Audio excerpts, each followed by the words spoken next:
ఒకే గ్రామంలో గడ్డి కోసం పొలాలకు వెళ్లిన ఇద్దరు మహిళలను హత్య చేసి వారి వద్ద ఉన్న బంగారు ఆభరణాలను దోచుకున్న కేసులను మార్కాపురం జిల్లా పోలీసులు ఛేదించారు. సిఎస్పురం మండలం డీజీపేట గ్రామంలో 2026 ఆగస్టు 13న డీజీపేట గ్రామానికి చెందిన పావలి వెంకట సుబ్బమ్మ మధ్యాహ్నం సుమారు 2:30 సమయంలో గేదెల కోసం గడ్డి కోసేందుకు పొలానికి వెళ్లారు. గడ్డి మోపుతో తిరిగి ఇంటికి వస్తున్న సమయంలో గుర్తు తెలియని వ్యక్తి ఆమెపై వెనుక నుంచి బలమైన ఆయుధంతో దాడి చేశాడు. తీవ్రంగా గాయపడిన వెంకట సుబ్బమ్మ రక్తపు మడుగులో అపస్మారక స్థితిలో పడిపోయారు.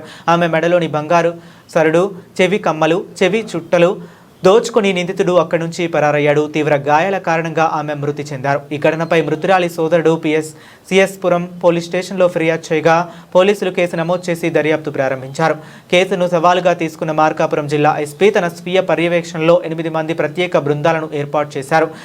గుంటూరు రేంజ్ క్రైమ్ పార్టీలు కూడా దర్యాప్తులో భాగస్వామయ్యాయి. ప్రారంభ దశలో ప్రత్యక్షంగా ఎలాంటి ఆధారాలు లభించకపోవడంతో పాటు సాంకేతికంగా కూడా కీలక ఆధారాలు లభించలేదు. దీంతో ఎస్పీ సూచనల మేరకు దర్యాప్తు బృందాలు పాతకాలపు సాంప్రదాయ దర్యాప్తు పద్ధతులను అనుసరిస్తూ గ్రామస్తులు, బాధిత కుటుంబాలు, పరిసర ప్రాంతాల వ్యక్తుల కదలికలపై లోతుగా విచారణ చేపట్టాయి.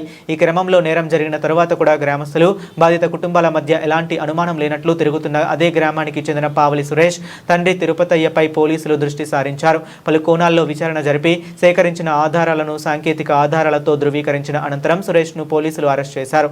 విచారణలో నిందితుడు గతంలో కూడా ఇదే తరహాలో మరో మహిళను హత్య చేసినట్లు వెల్లడైనట్లు పోలీసులు తెలిపారు. 2024 అక్టోబర్లో గడ్డి కోసం వెళ్లిన అదే గ్రామానికి చెందిన డేగా రత్తమ్మను కూడా హత్య చేసి ఆమె వద్ద ఉన్న బంగారు ఆభరణాలను దోచుకున్నట్లు నిందితుడు అంగీకరించినట్లు తెలిపారు.